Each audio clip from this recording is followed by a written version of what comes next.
39:1. யாக்கோபு தன் குமாரனை அழைத்து, நீங்கள் கூடி வாருங்கள், கடைசி நாட்களில் உங்களுக்கு நேரிடும் காரியங்களை அறிவிப்பேன். ஒரு அருமையான வசனம். கர்த்தருக்கு மகிமை. ஆமென். ஜெபம் பண்ணுவோம். நல்ல ஆண்டவரே, இந்த வார்த்தைக்கு ஸ்தோத்திரம். எளிமையும் சிறுமையுமான எங்கள் மேல் நிறைவா இருக்கிறவர். நீங்க ஜெபங்களை நீ கேட்கிறீர். ஆண்டவரே, எங்கள் மேல கிருபை பாராட்டுகிறேன். நீ செய்த நன்மைகள் ஏராளம் உண்டு. ஆண்டவரே, நீ நினைத்து பார்க்கவும் நேரம் இல்லை. அந்த அளவுக்கு நன்மைகள் செய்திருக்கிறேன். எங்களை பாதுகாத்து நடத்தி வருகிறேன். ஸ்தோத்திரம். தொடர்ந்து எங்களோடு நீ பேசிக் கொண்டிருக்கிறேன். இன்றைக்கு பேசும்படியா ஜெபிக்கிறோம்.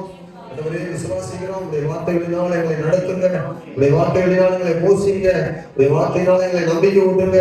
உடைய வார்த்தையினால் எங்களை ரட்சிங்க. ஆண்டவரே, அல்லேலூயா. ஸ்தோத்திரம். அதோடு நீ பேசுகிறேன். எங்களுக்கு ஆண்டவரே, நீ ஆண்டவரே சோதரோடு வருகிறவர்களுக்கு மென்மையான தலையணையை போல நம்முடைய வார்த்தைகள் எங்களை ஆறுதல் படுத்தி பலப்படுத்துவதற்காக நன்றி செலுத்துகிறோம். கர்த்தருடைய ஆவியானவர் பேசும், எல்லாரோடும் பேசும், அடியானோடு பேசும். இயேசுவின் நாமத்தில் பிதாவே, ஆமென். அல்லேலூயா. கர்த்தருக்கு மகிமை உண்டாவதாக. கர்த்தர் நல்லவர். ஆதியாகமம் புத்தகம் 49ஆம் அதிகாரம் 1ஆம் வசனத்தில் யாக்கோபு தன் குமாரனை அழைத்து, நீங்கள் கூடி வாருங்கள், கடைசி நாட்களில் உங்களுக்கு நேரிடும் காரியங்களை அறிவிப்பேன் என்று யாக்கோபு என்கிறதான ஒரு தேவ மனுஷர் அவருடைய 12 பிள்ளைகளையும் சேர்த்து கூடி வாருங்கள். தன் வருட காலத்துக்கு முன்னாடி அவர் சொன்னாரு, உங்களுக்கு நேரிடும் கடைசி நாட்களில் நேரிடும் காரியங்களை உங்களுக்கு நான் அறிவிப்பேன்னு சொன்னாரு. அல்லேலூயா. இது ஒரு பெரிய அவசியமான காரியம். அதாவது தீர்க்கதரிசிகளை இன்னைக்கு நிறைய சபைகள் தேடுது, நிறைய மக்கள் தேடுறாங்க. யாரையும் போய் என்னென்னலாம் காரியம் தலையில கை வச்சு சொன்னா நல்லா இருக்கும், எதிர்காலத்தை பற்றி சொன்னா நல்லா இருக்கும் அப்படின்னு சொல்லி எதிர்பார்க்கிறாங்க. பொதுவா எதிர்காலத்தை அறிந்து கொள்வதில் நிறைய பேர் விருப்பமா இருக்கிறாங்க. வரும் நாட்களில் எனக்கு என்ன நடக்கும் என்பது நிறைய பேர் அதை கேட்க விரும்புறாங்க. ஆனால் இங்க அதை விட மேலாக ஒரு தேவ மனுஷன் தேவ ஜனங்களுக்கு எதிர்காலத்தில் வரும் நாட்களில் நீ எப்படி இருக்க போகிறீங்க என்பதை குறித்து நான் சொல்ல போகிறேன் வாரன்னு சொல்றாரு. உண்மையாகவே தீர்க்கதரிசிகளில் எல்லாரிலும் பெரிய ஒரு தீர்க்கதரிசி என்று யாக்கோபு நம்ம சொல்லலாம். அவங்க பாருங்க, அந்த பிள்ளைகள் 12 பேரை கூப்பிட்டு சொல்றாரு, உங்களுக்கு கடைசி காலத்துல என்ன நடக்குதுன்னு நான் சொல்றேன், நீ எதிர்காலத்துல உங்க வாழ்க்கையில என்ன நடக்க போகுதுன்னு நான் சொல்றேன், உங்க எதிர்காலத்தை பத்தி நான் சொல்றேன் வாங்கன்னு சொல்லி கூப்பிடுறாரு. அல்லேலூயா. சரி, நீங்க யாக்கோபுடைய குடும்பம் இதுதான் பின் நாட்களிலே இஸ்ரவேலினுடைய சபையானது. இந்த யாக்கோபின் குடும்பம் தான் பின் நாட்களிலே 12 பேர் திருமணம் செய்தார்கள். 72 பேராக பிள்ளைகளோடு மாறினார்கள்.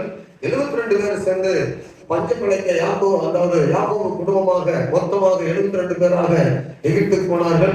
எகிப்துல போயிட்டு அங்க 400 வருஷம் அடிமைகளா இருந்தார்கள். 400 வருஷத்துல 30 லட்சம் ஜனங்களாய் மாறி போனாங்க. கரங்களை தட்டி ஆண்டவரை நன்றி சொல்லணும். எதுக்கு காரணங்களை கட்டணும் நன்றி சொல்லணும். உங்களுடைய ஆண்டவர் 70 பேரை வச்சு 30 லட்சம் ஜனங்கள் பெருகிட்டாரு. அல்லேலூயா. அது ஒத்த மனுஷனை வச்சு, ஒரு வயசான பாட்டியை வச்சு, ஒரு வயசான தாத்தாவை வச்சு அவனுக்கு ஒரு பிள்ளையை கொடுத்து, அந்த ஒரு பிள்ளைக்கு 2 பிள்ளையை கொடுத்து, அந்த 2 பிள்ளைகளுக்கு 24 பிள்ளைகளை கொடுத்து, அந்த ஒரு சந்ததியை மட்டும் தனியா எடுத்து 12 பிள்ளைகளை எடுத்து 12 பிள்ளைகளுக்கு திருமணமாகி 72 பிள்ளைகளாக்கி வேற பிள்ளைகளோட எகிப்துக்கு போய் அங்க பார்க்கும்போது 30 லட்சம் ஜனங்கள் கண்டிப்பா பெருகி போனாங்க. அவங்க கண்ட்ரோல் பண்ண ஆரம்பிச்சுட்டான். நிறைய பிள்ளைங்க சாதிக்க, அது எவ்வளவு கணக்கு தெரியல. இப்போ இதுதான் பின்னாட்களில் ஒரு சபையானது. சரி, இப்போ இந்த சபையாக மாற்றப்பட்ட பின்னாட்களிலே தேவ ஆசீர்வாதங்களுக்கு உலகம் முழுவதுக்கும் காரணமா இருக்க போகிற இன்றைக்கும் இருக்கிறார்கள் இஸ்ரவேலர்கள். இன்றைக்கும் அந்த யாக்கோபுடைய பிள்ளைகளா இருக்கிறவர்கள் இன்றைக்கும் உலகம் முழுவதும் பறந்திருக்கிறார்கள். குறிப்பாக இஸ்ரவேல் நாட்டில் இருக்கிறவங்க அவர்களாக தான் இருக்கிறார்கள். உலகம் முழுவதுக்கும் அச்சுறுத்தலாகவும் இருக்கிறாங்க. உலகம் முழுவதுக்கும் ஆசீர்வாதமாக இருக்கிறாங்க. உலகம் முழுவதற்கும் முன்மாதிரியா இருக்கிறாங்க. உலகம் முழுவதும் மேன்மையானவர்களா இருக்கிறாங்க. அந்த கூட்டம் சின்ன நாடு நீங்க எடுத்துக்கொண்டீங்கன்னா தமிழ்நாடு அளவு கூட கிடையாது இஸ்ரவேல் தேசம். இஸ்ரவேல் பயங்கரமா பேசுறதுனால பெரிய நாடா இருக்குமா நம்ம நினைக்கிறோம். நீங்க கணக்கெடுத்து பார்த்தா திருச்சி, மதுரை, திருநெல்வேலி, இந்த பக்கத்துல அப்படி கொஞ்சம் இவ்வளவு, இந்த பக்கம் கன்னியாகுமரி இவ்வளவு கூட இருக்குமான்னு தெரியாது. இவ்வளவுதான் இருக்கும் டோட்டலா. அவங்க மொத்த ரீஜனே அவ்வளவுதான் இஸ்ரவேல், அவ்வளவுதான் மக்கள். டோட்டலா மக்கள் கணக்கெடுத்து நீ பாத்தீங்கன்னா எவ்வளவு மக்கள் இருக்காங்க நீ பாருங்க. அப்போ யூடியூப்ல அடிச்சே வந்துடும், அதாவது கூகுள்ல போட்டாலே வந்துடும். அதாவது பீப்புள்ஸ் தான். ஒரு 2 கோடி கூட இருக்கிறாங்கன்னு தெரியாது, அவ்வளவுதான். ஆனா உலகத்து முழுவதுக்கும் இஸ்ரவேல்னு சொன்னா பயப்படுற அளவுக்கு அவங்க அவ்வளவு பராக்கிரமம் உள்ளவங்களா இருக்கிறாங்க. இவருடைய எதிர்காலத்தை குறித்து அன்றைய முற்பிதாவாக இருந்த அந்த அருமையான யாக்கோபு 12 பிள்ளைகளுக்கு தகப்பனான யாக்கோபு 12 பிள்ளைகளுக்கு சொல்றாரு. நான் இப்ப அங்க கீழே எல்லாம் போக போறது இல்லை, கவனிங்க. எப்படி சபையில் பலவித வெவ்வேறான குணம் கொண்ட மனிதர்கள் இருக்கிறது போல அங்கே 12 விதமான பிள்ளைகள் 12 பேர் இருந்தாலும் 12 பேரும் 12 விதமான குணநலங்களோடு வாழ்ந்தாங்க. ஆமென். இப்ப அவங்களுக்கு எப்படி அவர் தரிசனமாக வருங்காலத்தில் இருக்க போறீங்கன்னு சொல்றாருன்னா, அவங்க இருக்கிற குணநலங்களுடைய அடிப்படையில, அவங்க இதுவரைக்கும் செய்து வந்த காரியங்களுடைய அடிப்படையில இனி அவங்களுடைய வாழ்க்கை குடும்பம் எப்படி இருக்கும் போது அவர் சொல்ல போறாரு. எதாவது சந்தோஷமா இருக்கிறீங்க? கண்டிப்பா உங்களை பத்தி சொல்லத்தான் போறேன். அலைவலி சொல்லுங்க, சத்தமா சொல்லுங்க. அப்போ மட்டும்தான் தீர்க்கதரிசனம் சொல்லுவாரா? நான் சொல்ல மாட்டேன்னா நானும் சொல்ல தீர்க்கதரிசனம். அந்த ஆண்டவர் தான் என்னை நடத்துறாரு. அந்த யாக்கோபை நடத்துற தெய்வம் தான் என்னை நடத்துறாரு, உங்களையும் நடத்துறாரு. அல்லேலூயா. எல்லாரையும் நடத்துறாரு. எல்லாருக்கும் தேவனா அவர் தான் இருக்கிறார். ஆமென். சரி, வேத புத்தகம் கூறும் கடைசி நாட்கள் என்பது நமக்கு வரும் எதிர்காலத்தை பற்றிய காரியங்கள், நமது எதிர்காலத்தில் நடக்க போகும் செய்தியாக இருக்கிறது என்பதை நாம் என்ன செய்யக்கூடாது, மறந்து போகக்கூடாது. கடைசி நாட்கள் என்பது வேதாகமத்தில் சொல்லப்பட்ட கடைசி நாட்கள், கடைசி நாள் செய்தி என்பது அது நமக்கு எதிர்காலத்தில் உள்ள செய்தியாக இருக்கிறது. ஆமென். நீங்க நினைக்கிற மாதிரி இல்ல, ஆவியானவர் நம்மோடு வந்து பேசுவார். கவனிங்க, கடைசி நாட்கள் எதிர்காலத்தின் செய்தியை 3 பகுதியாக நம்ம பார்க்கலாம். கடைசி நாட்கள் செய்தின்னு சொல்லுவோம் இல்லையா, அது எதிர்காலத்தின் செய்தியாக 3 பகுதியாக நான் பிரிக்க விரும்புறேன். நான் உங்களுக்கு பிரித்து பகுத்து போதிக்க விரும்புவது 3 காரியமாக இதை பிரிக்கலாம்னு யோசிக்கிறேன். ஆவியானவர் எனக்கு இப்படி ஒரு வெளிச்சத்தை தராரு. எப்படின்னா 3 பகுதியாக பிரிக்கும்படி என்னுடைய உள்ளத்துல ஒரு ஆவியில வெளிச்சம் கிடைச்சது. எப்படின்னா, முதலாவது யாக்கோபின் புத்திரர்கள் கடைசி கால நிலை இப்படி இருக்குன்றது குறித்து அங்க சொல்லப்படுது, அதை பற்றி ஒரு பகுதி. இரண்டாவது, நாம் ஒவ்வொருவரின் கடைசி நாட்கள், அதாவது எதிர்காலத்துல எப்படி இருக்க போகுது என்பதை அநேகருக்கு அவன் அறிய விருப்பமா இருக்கிற நமக்கான ஒரு செய்தி. இரண்டாவது, மூன்றாவதாக சபையுடைய எதிர்காலம் அல்லது சபையுடைய கடைசி கால செய்தி. அல்லேலூயா. புரியுதா உங்களுக்கு? இந்த 3 பகுதியை பிரிக்க விரும்புறேன். மொத்தத்துல டோட்டலா அவங்கள மட்டும் பார்க்கல, யாக்கோபு குடும்பத்துக்கு எதிர்கால செய்திகள் மட்டுமல்ல, நம்முடைய எதிர்கால செய்தியை நான் ஆண்டவர் வசனத்துல சொல்லியிருக்கிறேன், அதை பற்றி பார்க்க போகிறோம். அல்லேலூயா. நீ படித்து கொண்டிருக்கலாம், வேலை செய்து கொண்டிருக்கலாம், படித்து முடித்து திருமணம் ஆகிருக்கலாம், நீங்க பிள்ளைகளை பெற்றிருக்கலாம், பிள்ளைகளுடைய காரியங்களோடு கூட நீங்க இருக்கலாம். உங்களை பற்றி எதிர்கால செய்தியும் பைபிளில் எழுதப்பட்டிருக்கு. ஆமென். இங்க இருக்கிற ஒவ்வொருடைய எதிர்காலமும் நீங்க சோசி பார்க்க போக வேண்டாம், குறிக்க போக வேண்டாம். இந்த வேத புஸ்தகத்துல அதை விட பெஸ்டா, அதை விட 100% துல்லியமா நடக்க போறதா அவர் எழுதியிருக்கிறார். நான் அமைதியே வரல அப்படின்னா ஜோசி புஸ்தகமா அதை விட மேலான புஸ்தகம். இது எதிர்காலத்தை பற்றி சொல்லும், கடந்த காலத்தை பற்றி சொல்லும். ஆமா, அதாவது எல்லா வாழ்க்கையை பற்றி சொல்லும், ஒவ்வொரு மனிதனுடைய வாழ்க்கையை பற்றி சொல்லும், எல்லாருக்கும் உலகத்தில் உள்ள எல்லா மனிதர்களுக்கும் சொல்ற செய்தி இந்த புஸ்தகத்துல கர்த்தர் வச்சிருக்கிறார். ஆமென். சரி, அப்போ என்னை பற்றி என்ன அப்படின்னு கேட்கலாம். யாக்கோபை பற்றி முறை நம்ம பார்த்துருவோம். யாக்கோபை பற்றி முதல்ல பார்ப்போம். என்ன சொல்லி, யாக்கோபு தான் பின்னாளிலே ஒரு மாபெரும் சபையாக இஸ்ரவேல் தேசமாக மாறப் போகிறார். அப்போ யாக்கோபின் புத்திரர்களை பற்றி அங்கே சொல்லப்படுது. யாக்கோபு குமாரர்களை கூடி வர வைத்து கேளுங்கள், உங்கள் தகப்பனாகிய இஸ்ரவேலுக்கு செவி கொடுங்கள். ரூபனேன்னு ஆரம்பிக்கிறாரு, அடுத்தது சிமியோனேன்னு ஆரம்பிக்கிறாரு, அடுத்து லேவி யூதாவே சூத்திரம் லேவி சிமியோனேன்னு ஆரம்பிக்கிறாரு, அடுத்து யூதாவே ஆரம்பிக்கிறாரு. ஒவ்வொருவரை குறித்தும் எதிர்காலத்தை பற்றி சொல்லிக் கொண்டே வர்றாரு. ஆமென். இது எல்லாமே எதிர்காலத்துல அப்படியே நிறைவேறினது. கர்த்தருக்கு ஸ்தோத்திரம். அல்லேலூயா. குறிப்பா ஒரு காரியம் சொல்றேன். நான் வேதத்தை ஆராய்ந்து கொண்டிருக்கும் போது ஒரு வேத பண்டிதர் எழுதியிருக்கிறார். 49ஆம் அதிகாரம் 11ஆம் வசனத்தை வாசிக்கும் போது 49:13 ஒரு வசனம் மட்டும் வாசிக்கும். செபுலோன் கடற்கரை அருகிலே குடியிருப்பான், அவன் கப்பல் துறைமுகமாய் இருப்பான், அவன் எல்லை சீதோன் வரைக்கும் இருக்கும். அல்லேலூயா. ஆனா இந்த தீர்க்கதரிசனம் இன்னும் நிறைவேறல. இந்த தீர்க்கதரிசனம் நிறைவேறல. அவங்க குடியிருப்பு பகுதியில போயிட்டு லேண்ட் பாத்தீங்கன்னா அவங்க இப்ப வந்து இருக்கிற குறுகிய பகுதியில் தான் இருக்கிறாங்க. சீதோன் சாரிபாத்து விதவை அந்த அம்மா வாழ்ந்தாங்களே அங்க இருக்குது. ஆனா இது வந்து என்னன்னா செங்கடலுக்கு மத்திய தரைக்கடலுக்கு, அதாவது மத்திய தரைக்கடலுடைய வடகிழக்கு பகுதியில இவருடைய கோத்திரம் இருக்கு. மேப் பாத்தீங்கன்னா தெரியும், பார்க்காதீங்க, குழம்பிடுங்க. நான் சொல்லிட்டேன். வடகிழக்குன்னு தெரியுமா? வடகிழக்கு எந்த கை காட்டுன்னு பார்ப்போம். உங்களுக்கு திசை தெரியலாம் பண்ணி பார்ப்போம். ஐயா வடகிழக்கு தெரியுமா? நார்த் ஈஸ்ட் தான். நார்த் ஈஸ்ட் தானே வடகிழக்கு. நார்த் ஈஸ்ட் எந்த பக்கம்? எலிமினேட் எந்த பக்கம் உங்களுக்கு சொல்ல முடியுமா? வடக்கே காட்டுறீங்க. வடகிழக்குன்னா வடகிழக்குன்னா வடக்கு கிழக்கு. அந்த மூளை ஒரு ஒரு ஒரு சதுரமா போட்டீங்கன்னா அந்த ஒரு சதுரத்துல வந்துட்டு அந்த மூளை இதுதான் வடகிழக்குன்னு சொல்றோம். தென்கிழக்குன்னா இந்த மூளை. வடமேற்குன்னா போயிடுச்சு. வடமேற்குன்னா இல்ல. சரி, இப்படித்தான் நல்லா தான் இருக்கும். அதாவது தென்மேற்குன்னா வடமேற்கு தென்மேற்கு. சரிங்களா? இப்போ வந்து உங்களுக்கு சொல்ல புரியும். சீதோன் என்பது அந்த எங்க இருக்குதுன்னா வடகிழக்கு பகுதி தள்ளி இருக்குது. ஆனா அந்த கோத்திரத்துக்கு இன்னும் அந்த எல்லை கொடுக்கப்படல. இன்னும் அவங்க பிடிக்கல, அந்த இடத்துக்கு போகல. ஆனா அந்த வசனம் எப்ப நிறைவேறணும்? ஆண்டவர் இயேசு வருகிற, இயேசு வந்து இந்த பூமியில அரசாட்சி பண்ணுகிற அந்த காலத்துல அந்த இடம் அவங்களுக்கு கொடுக்கப்பட போகுது. இன்னும் எதிர்காலத்துக்கான காலங்கள் வரைக்கும் சொல்லியிருக்கிறாரு. அப்போ இன்னும் காலம் இருக்கு. அவன் சொன்னதுக்கு தரிசனம் நிறைவேறல. இன்னும் எதிர்காலத்தை நோக்கியே இருக்குது. யாருடைய அந்த 15ஆம் வசனத்துல சொன்னா 2 கோத்திரம். யாரு? செபுலோன் கடற்கரை அருகே குடியிருப்பான், அவன் கப்பல் துறைமுகமாக இருப்பான், அவன் எல்லை சீதோன் வரைக்கும் இருக்கும். அவன் இது வரைக்கும் அந்த எல்லை இன்னும் பிடிக்கவில்லை. கர்த்தருக்கு ஸ்தோத்திரம். சரி, இப்ப வந்துருவோம். அல்லேலூயா. சத்தமா சொல்லுங்க. 1000 ஆண்டு அரசாட்சியில அந்த எல்லை அவனுக்கு கொடுக்கப்படும். சரி, யாக்கோபினுடைய பிள்ளைகளுக்கு கடைசி நாட்களில் என்ன நிறைவேற போகுதுன்னு நம்ம பார்ப்போம்னா 12 பேருடைய வாழ்க்கைக்கும் 12 பேருடைய வாழ்க்கையுடைய எதிர்காலமும் எப்படி இருக்குன்னு அவர் சொன்னாரா அப்படியே நிறைவேறி வந்துச்சு. நிறைவேறி கொண்டிருக்கிறது. இனி நிறைவேற போகிறது. இப்ப அடுத்தது வருவோம். நம்முடைய ஒவ்வொருவருக்கும் கடைசி நாட்களை குறித்து ஆண்டவர் என்ன சொல்றாருன்னு பார்ப்போம். நம்முடைய எதிர்காலத்தை குறித்து எப்படி இருக்குன்னு ஆண்டவர் அநேகருக்கு சொல்லுகிறார். அது நம்முடைய விருப்பம். உங்க எதிர்காலம் எப்படி இருக்குன்னு நீங்க விரும்புறீங்க? உங்க எதிர்காலத்தை பற்றி நீங்க அறிந்து கொள்ள விரும்புறீங்களா? நீங்க எதிர்காலத்தை அறிந்து கொள்ள விரும்பினா உங்களுக்கு வசனம் என்ன இருக்குதா? இதை பற்றி ஏதாவது யோசிச்சிருக்கீங்களா?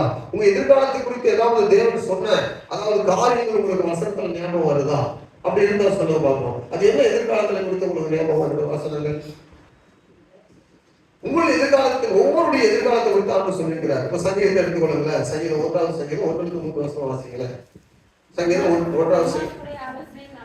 துன்மார்க்குடைய ஆலோசனை நடவாமலும், பாவியுடைய வழியில் இல்லாமலும், பரியாசக்கார உட்காரத்தில் உட்காராமலும், கர்த்தருடைய வேதத்தில் பிரியமா இருந்து இரவும் பகலும் அவருடைய வேதத்தில் தியானமா இருந்தா மனுஷன் பாக்கியவான்.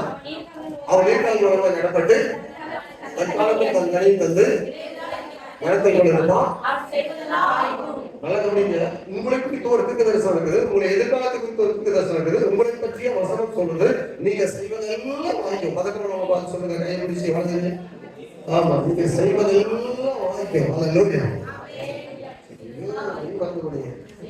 செய்வதெல்லாம் நீ படித்தாத வாய்க்கும், நீ வேலைக்கு போன வாய்க்கும், நீ சர்ச்சை பண்ண வாய்ப்பா இருக்கும், நீ ஒரு ஜோம் பண்ண வாய்ப்பா இருக்கும், நீ ஊழியத்துக்கு போன வாய்ப்பா நீங்க அது வாய்க்கும். நீ எது செஞ்சாலும் வாய்க்குன்னா வெற்றியாக மாறும். அல்லேலூயா. அப்படி ஒரு வேலை எந்த இல்லையா அப்படின்னு நினைக்கிறீங்களா? வசனம் சொல்லுகிறது, நீங்க துன்மார்க்கருடைய வழியில் நடவாமல், பாவிகள் உட்கார இடத்துல உட்காராமல், பரியாசக்காரருடைய பகுதியில் நீ போகாமல், வேத புஸ்தகத்தை இரவு பகலும் தியானிக்கிறவங்களா இருந்தா கண்டிப்பா உங்க வழியெல்லாம் வாய்க்கிற வழிய அது ஒருபோதும் பொய்க்காது. வாய்க்கிற வழிய பொய்த்தே போகாது. ஏன்னா வசனம் சொன்னதுதான். நீங்க அந்த 3 பேரையும் நெக்லெக்ட் பண்ணிட்டு ஒதுக்கிட்டு 3 பேர் யாரு? துன்மார்க்கர், பாவிகள், பரியாசர். இந்த 3 பேரும் ஒதுக்கிட்டு வேதத்திலே இரவு பகலுமா நீங்க வாசித்து தியானித்து வேலைக்கு போக வேண்டாம். வேலைக்கு போங்க. வேலைக்கு போக வேண்டாம். பைபிள் எடுத்து படிச்சுன்னு சொல்லல. காலையில பைபிள் படிக்கிறது பகல் முழுவதும் இதயத்துல ஓடிக்கொண்டிருக்கட்டும். வேலையில மாலையில வந்து பைபிள் படிங்க. ஜெபத்துல ஆண்டவரோடு கூட இருங்க. உங்க வாழ்க்கை தேவனோடு கூட யாக்கோபை போல ஒருமித்து இருக்கட்டும், நோவாவை போல ஒருமித்து இருக்கட்டும், ஏனோக்கை போல ஒருமித்து இருக்கட்டும். இருக்கட்டும். நீ செய்வதெல்லாம் வாழ்க்கையில என்ன வந்து நீ என்னன்னு கேட்டதுங்க, நான் பதில் சொல்றேன். அல்லேலூயா சொல்ல மாட்டீங்களா? உன்னை வந்து கேளுங்க, ஏன் அப்படி நடக்குது நான் உங்களுக்கு சொல்றேன். ஏன் அப்படி நடக்குறதுக்கு நான் பதில் சொல்றேன். கதை சொல்றேன். ஆண்டுடைய வசனம் சொல்லுகிறது, ஆண்டுடைய பிள்ளைகளுக்கு எதிர்காலத்தை குறித்து நல்ல அவர் வந்து நமக்கு காரியங்களை எழுதி வைத்திருக்கிறார். அது நல்ல காரியங்களை வைத்திருக்கிறார், தீமையான காரியங்களே இல்லை. ஆமா, நமக்கு நல்ல காரியங்களை அவர் எழுதி கொடுத்திருக்கிறார். சங்கீதத்துல எப்படின்னா, மத்தேயு சுவிசேஷத்துல பாருங்களேன், இன்னொரு வசனம் காட்டுறேன். மத்தேயு சுவிசேஷத்துல ஒரு வசனம் 11 வசனங்கள் படிக்கும்போது, மத்தேயு 11 28 29 வசனங்கள். வருத்தப்பட்டு பாரம் சுமக்கிறவர்களே, நீங்கள் எல்லாரும் என்னிடத்தில் வாருங்கள், நான் உங்களுக்கு இளைப்பாறுதல் தருவேன். நான் சாந்தமும் மனத்தாழ்மையுமா இருக்கிறேன். என் நுகத்தை உங்களால் ஏற்றுக்கொண்டு என்னிடத்தில் கற்றுக்கொள்ளுங்கள். அப்பொழுது உங்கள் ஆத்துமாக்களுக்கு இளைப்பாறுதல் கிடைக்கும். இளைப்பாறுதல் தருவேன். இளைப்பாறுதல் உங்களுக்கு கண்டிப்பா கிடைக்கும். எவ்வளவு பெரிய இளைப்பாறுதல்! எனக்கு நிம்மதியே இல்லை, எனக்கு சமாதானமே இல்லை. வேலை செய்யற குடும்பம் இருக்குது, வருமானம் இருக்குது, பிள்ளை இருக்குது, பிராணம் இருக்கிறாங்க, எல்லா திறமை இருக்குது, பலம் இருக்குது, வேலை செய்யறேன். ஆனா ஒரு என் வீட்டுல சமாதானம் இல்லை, தனிப்பட்ட வாழ்க்கையில சமாதானம் இல்லை. அப்படி சொல்லக்கூடிய ஒரு பிள்ளைகள், தேவ பிள்ளைகள் இருப்பீங்கன்னா, ஆண்டு சொல்றாரு, உங்களுக்கு சமாதானத்தையும் இளைப்பாறுதலையும் ஆண்டவர் வைத்திருக்கிறார். நீங்க கவலைப்பட வேண்டிய அவசியம் கிடையாது. உலகத்தாரை போல நீங்க வேற வழி தேட வேண்டிய அவசியம் கிடையாது. வேற ஒரு இடத்துல பாதுகாப்பு தேட வேண்டிய அவசியம் கிடையாது. ஆண்டவர் இடத்துல வாருங்கள். அவர் சொல்றாரு, எங்க ஆண்டவர் இடத்துல வாருங்கன்னா வரணும். ஜெபத்துல வாருங்க, ஜெப வீட்டுல வாங்க, ஆலயத்துக்கு வாருங்க, தேவனை நோக்கி கூப்பிடுங்க, இயேசுவே சொல்லுங்க. நிச்சயமா உங்களுக்கு இளைப்பாறுதல் கிடைக்கணும்னா ஆண்டவர் இடத்துல கேளுங்க. நீங்க சொன்னீங்கப்பா எனக்கு கிடைக்கணும்னு கேளுங்க, அவர் வந்து உங்களுக்கு சொல்லுவார், செய்வார். ஆமென். அல்லேலூயா. எதிர்காலம், உங்களுக்கு ஒரு எதிர்காலம், நல்ல ஒரு எதிர்காலம் இருக்குது. ஒளிமயமான எதிர்காலம் எங்க தெரிகிறது? பைபிள்ல தெரிகிறது. சத்தமா சொல்லுங்க. நிறைய கேட்டுருக்கீங்க. அதெல்லாம் ஓல்டு. ஒளிமயமான எதிர்காலம் பைபிளில் தெரிகிறது. சத்தமா சொல்லுங்க. இந்த பைபிளை வாசிக்கும் போது நம்ம எதிர்காலம் வந்து இங்க இருக்குதுன்னு கண்டுபிடிக்கணும். சொல்றான், ஐயோ எனக்கு எதிர்காலம் இல்லையா, என்ன இப்படி இருக்கிறேன், ஒரு மாதிரி முடக்கப்பட்டது போல இருக்குது, ஒடுக்கப்பட்டது போல இருக்குது, சிறையா இருக்குது, கஷ்டமா இருக்குது, பாடுகளுக்கு வெளியே வர முடியல. இல்ல, கண்டிப்பா உங்களுக்கு இளைப்பாறுதல் உண்டுன்னு அவர் சொன்னா கண்டிப்பா நடக்கும். நடக்குமா நடக்காதா? நடக்குமா நடக்காதா? ஆண்டு சொன்னாலும் இது வரைக்கும் நடந்திருக்குதா நடக்கலையா? இயேசு என்ன சொன்னாலும் எல்லாம் நடந்து கொண்டு இருக்குது, இப்ப நடக்க போகிறது. இனிமேலும் அவர் வந்து சொன்ன காரியம் எல்லாம் நடக்கதான் செய்யும். பாருங்க, அதுக்கு என்ன செய்யணும் அப்படின்னா, என்ன செய்யணும்? 2 புத்தகம் 26 வசனத்தில் வாய்த்தது அப்படின்னா எப்படி வாய்த்தது? 2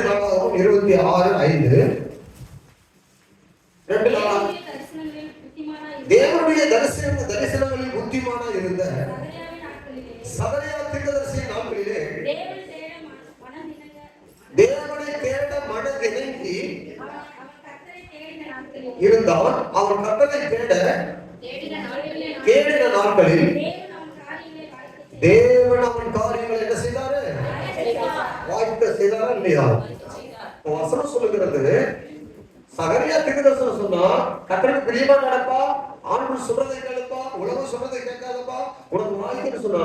அப்போ சகரியா தீர்க்கதரிசியின் வார்த்தையை கேட்டு தேவனை தேடினான், கர்த்தரை தேடினான், ஆலயத்தை தேடினான், பரிசுத்தத்தை தேடினான், ஆண்டவரை ஆராதனையை தேடினான், கர்த்தருக்கு பிரியமா நடந்தான். அவன் காரியம் பிரியமா இருந்தது. யாருடைய காரியம் சொல்லப்படுது? சகரியா காரியம் கிடையாதுங்க. சகரியா தீர்க்கதரிசனம் சொன்னான். சகரியாவின் நாட்களில் நீங்க பைபிள் எல்லாம் படிக்கணும். அது யாருடைய காரியங்கள்? நம்ம வாசித்தோம் இல்லைங்களா? 2 வசனத்தை வாசிக்க 1. அப்பொழுது யூதா ஜனங்கள் எல்லாரும்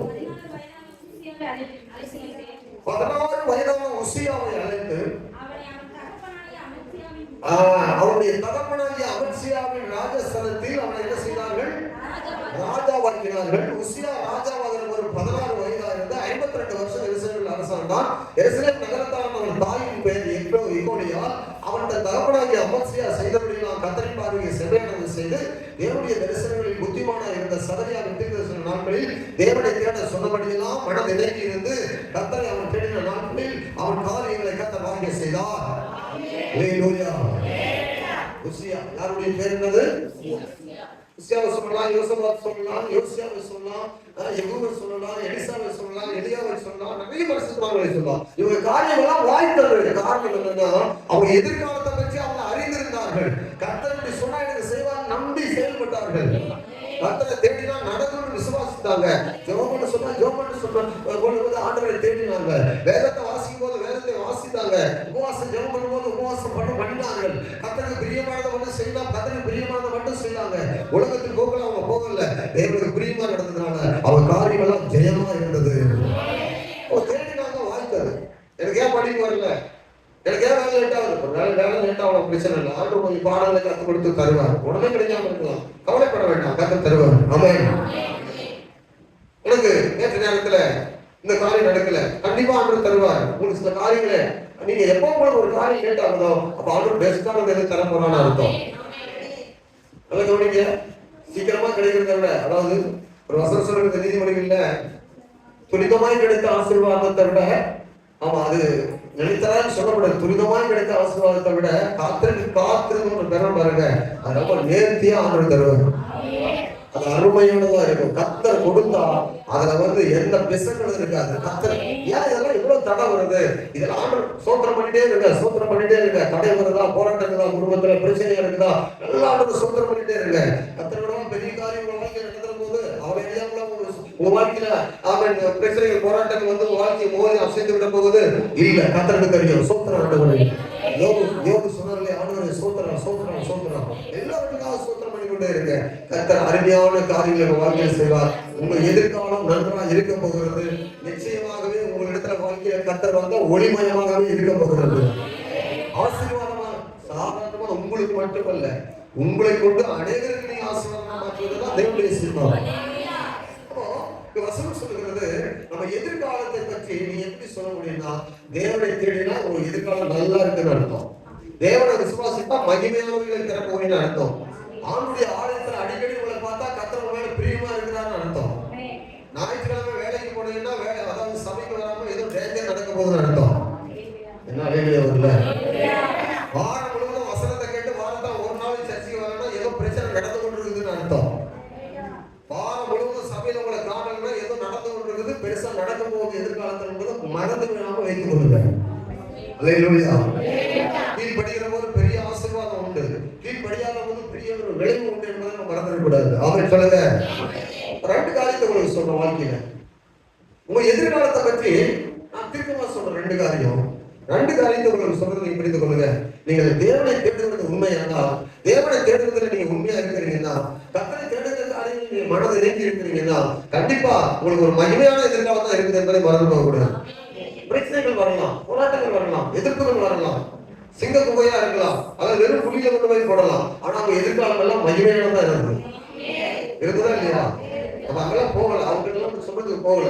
பிரச்சனைகள் எதிர்மறையா நடந்தா கூட வாழ்க்கை அப்படி எப்படி இருந்தது, மகிமையானதா தான் எதிர்காலம் இருந்தது. அல்லேலூயா. பயப்பட வேண்டிய அவசியம் கிடையாது. நான் நல்லா தானே ஜெபம் பண்றேன், சிங்க குகை வருது, அதே கூடாதுங்க. அங்க போனா அதுலயும் ஒரு பெரிய காரியம் நடக்குது. இதுவரைக்கும் நடவாத ஒரு காரியத்தை கர்த்தர் என்னை கூட நடப்பிக்க போறார் என்பது அர்த்தம். நாளை ஜெபம் பண்ற சில காரியம் நடக்கவே இல்லை, எதிரடியா நடக்குது இல்ல. கர்த்தர் நீங்க ஜெபிக்கிற காரியங்களை கேட்காம இல்ல, ஒரு அற்புதம் உங்க வாழ்க்கையில நடக்கத்தான் செய்யதான் போகிறார். ஆமென். ஒன்று. இரண்டாவது, கேட்கிற வசனத்துக்கெல்லாம் கீழ்ப்படி இல்லை, கேட்கிறபடியெல்லாம் நடக்கவே இல்லை.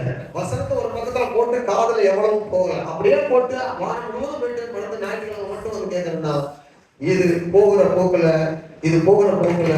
காலம் தாழ்த்தி வருகிற போது உங்கள் எதிர்காலம், உங்களுடைய மகிமை குன்றி குடும்பத்துல கர்த்தருடைய மகிமையை, பின் சந்ததியில மகிமையை காண முடியாமல் அந்த குடும்பத்துல நிறைய பிரச்சனைகளோடு குடும்பம் அது அலைகழிக்கப்படும் என்பதை மறந்துடணும். இது எதிர்காலத்தை பற்றி பைபிள் சொல்றது, நான் சொல்றேன். உடனே ஆண்டவர் எச்சரிக்கையா இருந்தாரு, பணவாசி பற்றி பேசிட்டே இருந்தாரு, இப்படி எல்லாம் செய்யக்கூடாதுன்னு சொன்னாரு. பணத்தை கொண்டு போய் எங்கப்பா வைப்பீங்க, பொருளை கொண்டு போய் எங்கப்பா வைப்பீங்க ஆண்டவர் கேட்டாரு. இதெல்லாம் அவன் ஒண்ணுமே கேட்கல. அவன் பணத்து கையிலே நோக்கமா இருந்தான். அவங்க 12 பேரும் ஊழியத்தை வெற்றிகரமா முடிச்சுட்டாங்க. ஒரு பிரசங்கத்துல 3000 பேரை ரட்சிப்புகள் நடந்துட்டாரு, ஒரு பிரசங்கத்துல 5000 பேரை ரட்சிப்புகள் நடந்துட்டாரு. நடந்ததா இல்லையா? நடந்துச்சா இல்லையா? ஜெயில போட்டாங்க, கையை கட்டினாங்க, பயமுறுத்துறாங்க, கொலை பண்ணாங்க. ஆனால் கர்த்தருடைய மகிமை வெளிப்பட்டதா இல்லையா? வெளிப்பட்டது.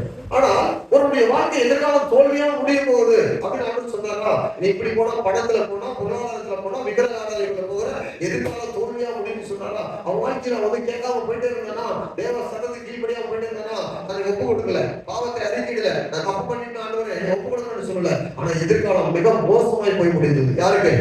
யூதாசுக்கு. ஹல்லேலூயா. அப்ப நீங்க கேட்கலாம், இன்னைக்கு நிறைய பேர் சர்ச்சுக்கு வராங்க, அப்படியே போகுது. கண்டிப்பா நம்முடைய வாழ்க்கை எப்படி போகணும்னா, சபைக்கு வரக்கூடிய வாழ்க்கை அப்படியே மேலே ஏறி போகணும். அவங்க வாழ்க்கை கத்தர் சொல்றது எப்படி ஏறி போகணும்?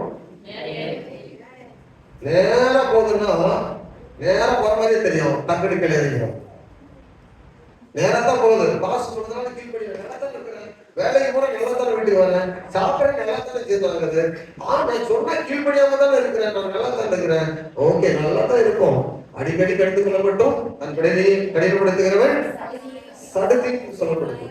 அது வசனத்தை கேட்கிறவங்களுக்கு தான், வெளியில் உள்ளவங்களுக்கு கிடையாது. சபைக்குள்ள வராதவங்களுக்கு கிடையாது, சபைக்கு உள்ள உள்ளவங்களுக்கு தான். என்ன வசனத்தை நம்ம தான் கேட்கிறோம். வசனம் சொல்லுது, இது உங்களுக்கு கஷ்டமானதா இருக்கலாம், எதிர்காலத்துல வரப்போற டேஞ்சர் ஆண்டு சொல்லி கொடுக்குறாரு. நீங்க வந்து கடினப்படுத்தி கொண்டு ஒரு காரியத்துக்கு விட்டு கொடுக்கவே மாட்டாங்க. ஜெபம் பண்ணா ஜெபம் பண்ணவே மாட்டாங்க. நான் எந்த வேணாலும் பண்ணுங்க பாஸ்டர், நான் பார்க்கிறேன் ஒரு கை ஞாயிற்றுக்கிழமை போயிட்டு ஞாயிற்றுக்கிழமை தான் வருவோம் பாஸ்டர். அல்லேலூயா அல்லேலூயா சொல்லுங்க. நீ சொன்னீங்களா வசனம் படிக்கவே மாட்டேன், காணிகள் உண்மையை செய்ய மாட்டேன், கொடுக்கவே மாட்டேன். ஊழியத்துக்கா கர்த்தருக்கு ஸ்தோத்திரம், அவர் சொன்ன மாதிரி போகவே மாட்டேன். ஆனா ஞாயிற்றுக்கிழமை மறுபடியும் வருவேன், நான் இருந்து கொண்டே இருப்பேன். நீ இருந்து கொண்டே இருக்க, உங்க எதிர்காலம் எப்படி இருக்கிற நான் பாக்குறேன். அல்லேலூயா சொல்லுங்க, சத்தமா சொல்லுங்க. கொஞ்சம் பேருக்கு சாக்கு போக்கெல்லாம் கிடைச்சிருக்கு, எப்படி கிடைக்குன்னு தெரியல. சாக்கு போக்கெல்லாம் கிடைக்குது, அது ஒரு ட்ரைனிங் எடுத்துட்டே வராங்க. இப்படிலாம் சொன்னா தான் அப்படியே தப்பிக்க முடியும். பிரைஸ்லா சொன்னா அப்படி தப்பிச்சுக்கலாம். தப்பிக்கிறதுக்கான போக்கு கண்டுபிடிக்கிறாங்க. கர்த்தருக்கு ஸ்தோத்திரம். நீங்கள் தீவிரமா இருந்தா கர்த்தர் உங்களுக்காக தீவிரமா இருப்பார். நீங்கள் விளையாட்டா இருந்தா ஆண்டவர் உங்களுடைய வாழ்க்கையில ஆமா அவர் சொல்லுவாரு, ஆகடியும் பண்ணுவார். நீதிமொழிகளில் சொல்லப்படுது, நான் கூப்பிட்ட போது நீங்க கேட்கவில்லை, நான் உங்களுக்கு சத்தமிட்டு சொன்ன போது நீங்க செவி சாய்க்கவில்லை, நீங்களும் கூப்பிடுவீங்க. அப்ப நான் என்ன செய்யணும்? ஆகடியும் பண்ணணும்னா என்ன செய்யணும்? நான் ஏழமா சிரிப்பேன்னு அர்த்தம். கூப்பிடுறியா? கூப்பிடு. நான் கூப்பிடும்போது கேட்கல இல்ல, நீ இப்படி கூப்பிடு, நான் வந்து சிரிச்சுட்டே இருக்கிறேன். அப்படியா? சரி சரி சரி சரி கூப்பிடுமா, நல்லா கூப்பிடு அப்படின்னு சொல்லுவாங்க. பிரைஸ்லா. அன்னுடைய பிள்ளைகளே, நீங்கள் அன்னுடைய வசன காரியங்கள்ல முக்கியமா உங்க காரியம் வாய்க்கும் என்பது பொய்யான காரியம் கிடையாது. உங்க காரியம் வந்து தோல்வியா முடியும் என்பதும் பொய்யான காரியம் கிடையாது. அது உங்க கருத்துல இருக்கிறது. சொல்ல யார் கருத்துல இருக்குது? ஆண்டு உங்க கருத்துல கொடுத்துருக்காரு. பைபிள் உங்க கையில கொடுத்தாரு. உங்க கையில கொடுத்ததுனால வெற்றி தோல்வியும். ஒரு சொன்னாரு, ஒரு 3 வருஷம் விசுவாசியான ஒரு நபர் 1 மணி நேரம் கூட ஜெபிக்கவில்லைன்னா அவன் விசுவாசியே கிடையாது. 1 மணி நேரம் கூட ஒரு நாள் அவனால ஜெபத்துல உட்கார முடியுதுன்னா அவன் விசுவாசியே இருக்க முடியாது. அப்புறம் கேட்டாரு, 3 வருஷம் ட்ரைனிங் கொடுத்தாரு அவங்களுக்கு இயேசு. ஒரு ராத்திரியில் சொன்னாரு, 1 மணி நேரம் எடுத்து ஜெபம் பண்ண கூடாதா அப்படின்னு கேட்டாரு. 3 வருஷம் உங்களுக்கு ட்ரைனிங் கொடுத்துருக்குங்க, எத்தனை வருஷம் விசுவாசியா இருக்கிறீங்க? ஆலயத்துக்கு எப்படி வரீங்க? எப்படி ஜெபம் பண்றீங்க? உங்க வாழ்க்கையில எப்படி வெற்றி இருக்கும்? எவ்வளவு நேரம் வீட்டுல ஜெபம் பண்றீங்க? நாங்க 1 மணி நேரம் வீட்டுல ஜெபம் பண்றோம்னு சொல்றாங்க. சத்தமாக கரங்களை வைத்து அல்லேலூயா சொல்லுவாங்க. 1 மணி நேரம் ஜெபம் பண்ணலையா? 3 வருஷம் விசுவாசி ஆயிட்டாவே 1 மணி நேரம் உட்கார பழகணும். அப்ப தேவனோடு உட்கார்ற பழக்கம் உங்களுக்கு இல்லைன்னு சொன்னா கண்டிப்பா தேவனுடைய பலன் குன்றி போய் தான் இருக்கும். இது வேதம் சொல்லுகிற சத்தியம், நான் அல்ல, கர்த்தர் சொல்லுகிறார்.